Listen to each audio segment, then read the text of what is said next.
Fixing police corruption in the United Kingdom. The big issue of corruption in UK police forces is of great concern. Corruption undermines the legitimacy of law enforcement and damages public trust. It is a serious issue that requires concerted efforts from both the government and the public to combat. In this article, we will explore some of the ways in which we can combat corruption in UK police forces. Increase transparency and accountability. Transparency and accountability are key to combating corruption in any organization, including the police force. To increase transparency, police departments should publish regular reports detailing their activities and expenditures. This should include information on how officers are recruited, promoted, and disciplined. The public should also be given access to information on police policies and procedures. In addition to increasing transparency, police departments should also be held accountable for their actions. This can be done by creating independent oversight bodies to investigate and monitor police misconduct. These bodies should be empowered to investigate allegations of misconduct and have the authority to take action against officers who engage in corrupt activities. Strengthen recruitment processes. One way to combat corruption in the police force is to strengthen the recruitment process.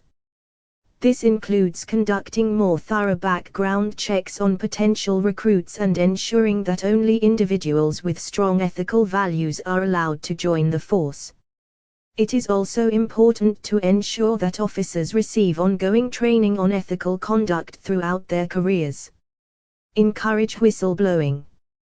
Whistleblowing is an important tool for combating corruption in any organization. To encourage whistleblowing in the police force, there should be clear and accessible channels for officers to report corrupt activities. These channels should be protected by law, and officers who report misconduct should be protected from retaliation. Increase public trust. Public trust is essential to the effectiveness of the police force.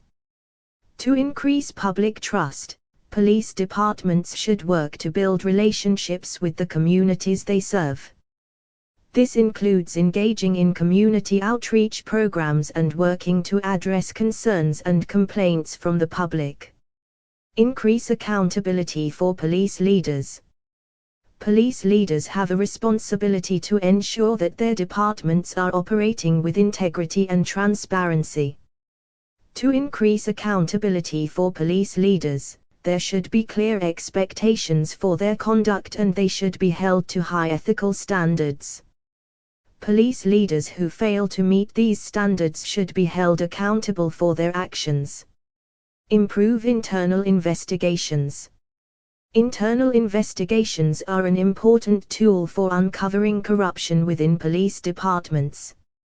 To ensure that these investigations are effective, they should be conducted by independent bodies with the authority to investigate and take action against corrupt officers. The results of these investigations should also be made public to increase transparency. Increase penalties for corruption. The penalties for corruption in the police force should be severe enough to deter officers from engaging in corrupt activities. This includes both criminal and administrative penalties. Criminal penalties should be imposed on officers who engage in corrupt activities, while administrative penalties should be used to discipline officers who violate ethical standards. Increase support for ethical officers. Finally, it is important to provide support for officers who are committed to ethical conduct. This includes providing resources and training to help officers maintain high ethical standards throughout their careers. It also means recognizing and rewarding officers who demonstrate ethical behavior. In conclusion, combating corruption in UK police forces requires a multifaceted approach that includes increasing transparency and accountability, strengthening recruitment processes, encouraging whistleblowing, increasing public trust, increasing accountability for police leaders, improving internal investigations, increasing penalties for corruption, and increasing support for ethical officers. By implementing these measures, we can work to ensure that the police,